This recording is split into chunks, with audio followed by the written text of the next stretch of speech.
Bonjour, bonsoir à tous. Je vous propose pour commencer notre temps de prière d'invoquer l'Esprit Saint avec une prière du pape Jean-Paul II.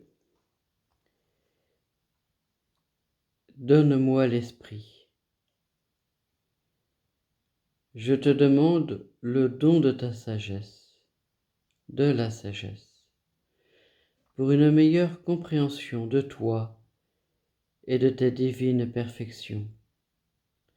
Je te demande le don de l'intelligence pour une meilleure compréhension de l'esprit des mystères de la sainte foi. Donne-moi le don de science pour que je sache orienter ma vie selon les principes de cette foi. Donne-moi le don de conseil afin qu'en toute chose je puisse chercher conseil auprès de toi et le trouver toujours auprès de toi. Donne-moi le don de force pour qu'aucune peur ou considération terrestre ne puisse m'arracher à toi. Donne-moi le don de piété, afin que je puisse toujours servir ta majesté divine avec amour filial. Donne-moi le don de crainte, pour qu'aucune peur ou considération terrestre ne puisse m'arracher à toi.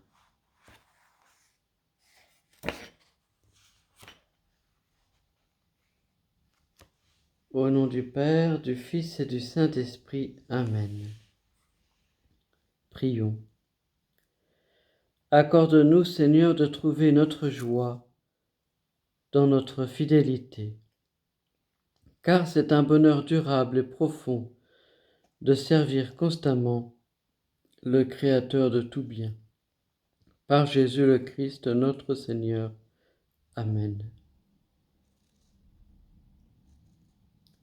De l'Évangile selon saint Luc. En ce temps-là, entré dans le temple, Jésus se mit à expulser les vendeurs. Il leur déclarait : « Il est écrit : Ma maison sera une maison de prière. Or vous, vous en faites une caverne de bandits. » Et ils étaient chaque jour dans le temple. Il était chaque jour dans le temple pour enseigner. Les grands prêtres et les scribes, ainsi que les notables, cherchaient à le faire mourir, mais ils ne trouvaient pas ce qu'ils pourraient faire. En effet, le peuple tout entier, suspendu à ses lèvres, l'écoutait. Acclamons la parole de Dieu.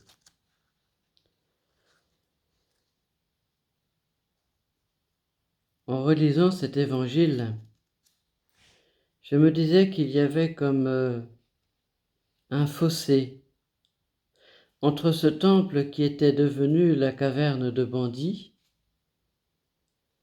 et ce peuple suspendu aux lèvres de Jésus qui l'écoutait. Et saint Paul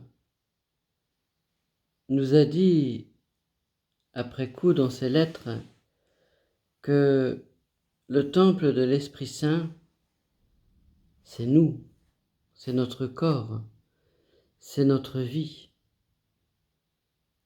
Et que c'est peut-être cette maison-là, cette maison de Dieu précisément que nous sommes, qui peut être devenue aussi la caverne de bandits. Dans le sens où, en effet, nous pouvons très bien marchander avec Dieu, être infidèle à Dieu, détourner Dieu, son évangile, parfois nous servir de l'évangile, de notre foi, pour obtenir ce que nous voulons. Or, dans ce cas, nous faisons de nous-mêmes une caverne de bandits. Or, nous dit finalement Jésus, pour que vraiment nous soyons le temple de Dieu, le temple de l'Esprit Saint, il nous faut être à l'écoute du Christ, être suspendu à ses lèvres. Pour terminer, je vous propose d'écouter une des préfaces, la préface de la fête de la dédicace d'une église. Elle dit ceci. Vraiment, il est juste et bon de te rendre gloire, de t'offrir notre action de grâce toujours et en tout lieu, à toi, Père très bon, Dieu éternel et tout-puissant.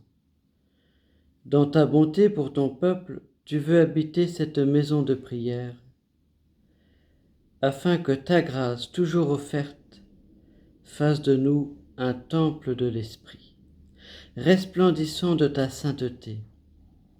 De jour en jour, tu sanctifies l'épouse du Christ, l'Église dont nos églises ici-bas sont l'image, jusqu'au jour où elle entrera dans la gloire du ciel, heureuse de t'avoir donné tant d'enfants.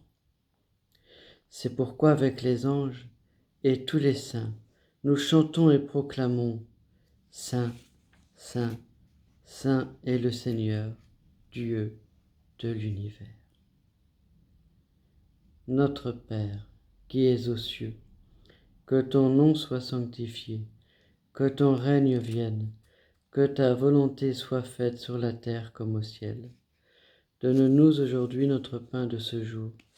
Pardonne-nous nos offenses, comme nous pardonnons aussi à ceux qui nous ont offensés. Et ne nous laisse pas entrer en tentation, mais délivre-nous du mal.